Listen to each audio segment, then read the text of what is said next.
Yo, Steve Bloom here, voice of Spike Spiegel, and you're watching The Hive Leader. Okay, I'm just gonna go ahead and get this out of the way right now so we can all move on. Blade and Soul has boobies! Extremely unrealistic boobies.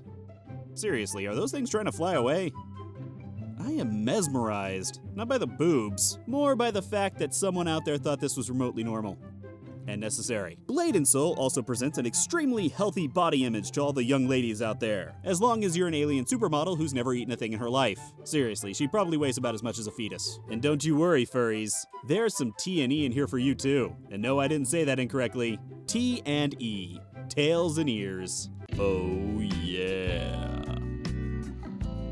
This is getting weird. And that's it. That's the only jokes I'm gonna make about boobs and ass and the over-sexualization of this whole game. I know, it's ripe for humor, but I'd like to think we're all a little above that. Okay, one more. Okay, now we're done. This is Blade and Soul, the action MMO we've all been waiting for, that the Koreans had 3 years ago. But that's okay, good things are worth waiting for. And Blade and Soul is good.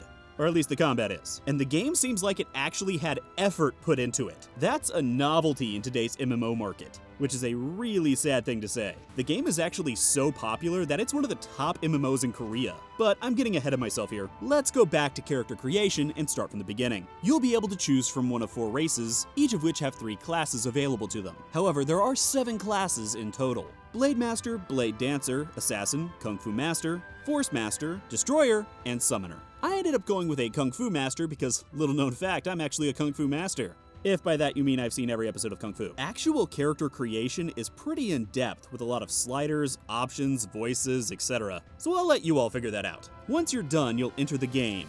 After a few minutes of story, that is! The beginning of Blade and Soul is actually very story-heavy, and sadly, the English voice acting is a bit lackluster. It isn't bad by any means, it's just not great. A spy? You don't mean Master Doden, do you? Okay, sometimes it's bad. Now, I slam a lot of MMOs for being generic, and Blade and Soul's questing is super generic. You'll go from quest hub to quest hub, gathering kill and fetch quests. And that's about it. And that would really piss me off if it wasn't for one thing.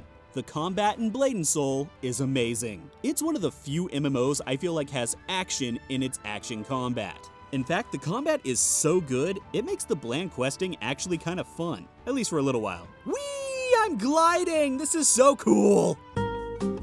Okay, I'm getting bored. Now, what you might notice is that there really aren't that many skills on my action bar. That's because the combat of Blade and Soul is heavily based on combos. You'll use certain attacks or counters to start off a combo, and your other skills will unlock as you progress through the combo. I can't really speak for the other classes, but the Kung Fu Master was based on counterattacks. Just wait for the appropriate time and counter, then unleash a devastating combo. Or I could just sweep the leg, jump on top of the enemy, and beat the shit out of them.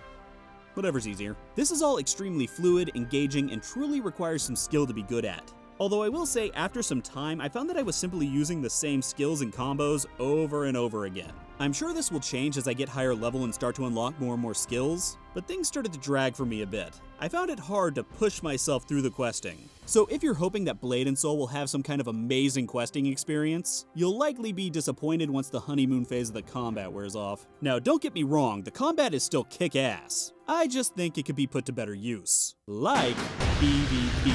PvP in this game is awesome thanks to this combat. At least if you don't suck at it like me. And I mean really suck at it. Damn it. Damn it. Damn it! Woo! I won! Well, I think I've mastered that. It's time to move on. I only played the one-on-one battles, but there are several different types of PvP to try. So I strongly suggest if you're a PvPer, you check out Blade and Soul as soon as possible. You will not be disappointed. And if you aren't a PvPer, I strongly suggest you check it out anyway. I'm not gonna suffer getting my ass kicked over and over again for nothing. And that's all I've got for now. I only managed to get up to level 14 during this playtest, but the next time the game opens up, I'm gonna work my way up to max level so I can experience this game to its fullest potential. That's not what I meant. Make sure to level up your MMO knowledge by visiting MMORPG.com, subscribing to our YouTube channel, and by following us on social media. To catch up on the week's biggest MMO news, watch our latest MMO FTW. And to see if there's a better MMO out there for you, watch one of our latest First Impressions videos. Thanks for watching.